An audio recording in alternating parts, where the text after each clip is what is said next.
Hi ನಮಸ್ತೆ. ಇದು ನಮ್ಮವರೇ ಅಲ್ಲದೆ ಇರೋರ ಕತೆ. ಹೀಗೆ ಇನ್ಸ್ಟಾಗ್ರಾಮಲ್ಲಿ ಸ್ಕ್ರೋಲ್ ಮಾಡಬೇಕಾದ್ರೆ ಸಿಕ್ಕಂಥ ಸ್ಟೋರಿ ಇವ್ರದ್ದು ರಿಸೆಪ್ಷನ್ ಸ್ಟೋರಿ ಸಖತ್ತಾಗಿತ್ತು. ಸೂಪರಾಗಿ ಅನ್ನಿಸ್ತಾ ಇತ್ತು ಅವ್ರ ವಿಡಿಯೋ. ಅವರೇ ಸಾಂಗ್ ಆಡ್ಕೊಂಡು ಇಬ್ಬರೂ ವಿಡಿಯೋ ಮಾಡಿರೋದು ಚೆನ್ನಾಗಿ ಅನ್ನಿಸ್ತಿದಾರಲ್ಲ ಅಂತ ಅಂದ್ಬಿಟ್ಟು ನಾನು ಅವ್ರದ್ದು ಫುಲ್ಲು ಪೇಜೆಲ್ಲ ನೋಡಿದೆ. ನಾನು ಅವ್ರ ಐಡಿನೆಲ್ಲ ಫುಲ್ ಪ್ರೊಫೈಲ್ ಓಪನ್ ಮಾಡಿ ನೋಡಿದೆ. ಮದುವೆದೆಲ್ಲ ಇತ್ತು. ನಾನು ಹಾಗೆ ಕಮೆಂಟ್ ನೋಡೋ ಬುದ್ಧಿ, ನಂಗೆ ಸ್ವಲ್ಪ ಕಮೆಂಟ್ ಓದ್ತೀನಿ. ಕಮೆಂಟ್ ಓದೋಣ ಅಂತ ಹೋದಾಗ ಅಕ್ಕ ರಿಪ್ ಅಂತ ಇತ್ತು. ನನಗೊಂದು ಕ್ಷಣ ಸಿಕ್ಕಾಬಟ್ಟೆ ಬೇಜಾರಾಯಿತು ನನಗೆ.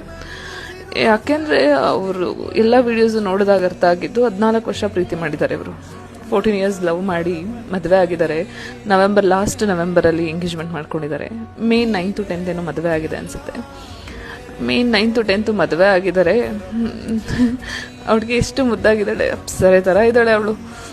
10th ಮದುವೆ ಆಗಿ ಜೂನ್ 50 ಎಲ್ಲೋ ಹೋಗಬೇಕಾದ್ರೆ 3 ಜನ ಕಸಿನ್ಸು ಸ್ಪಾಟ್ ಔಟ್ ಆಗಿದ್ದಾರೆ. ಅದರಲ್ಲಿ ಹುಡುಗಿನೂ ತೀರೋಗ್ಬಿಟ್ಟಿದ್ದಾಳೆ.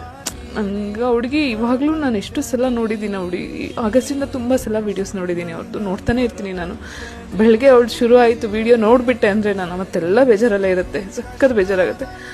ಅಪ್ಸರೆ ಥರ ಬಂದು ದೇವತೆ ಹಾಗೆ ಹೋಗ್ಬಿಟ್ಲು. ಪಾಪ ಹೋದ್ರು, ಬಟ್ ಇರೋರು ಹೆಂಗೆ ತಡ್ಕೊತಿದ್ದಾರೋ, ಅವ್ರಿಗೇನೋ ಒಳ್ಳೇದಾಗಲಿ, ಸ್ಟ್ರಾಂಗ್ ಇರಲಿ.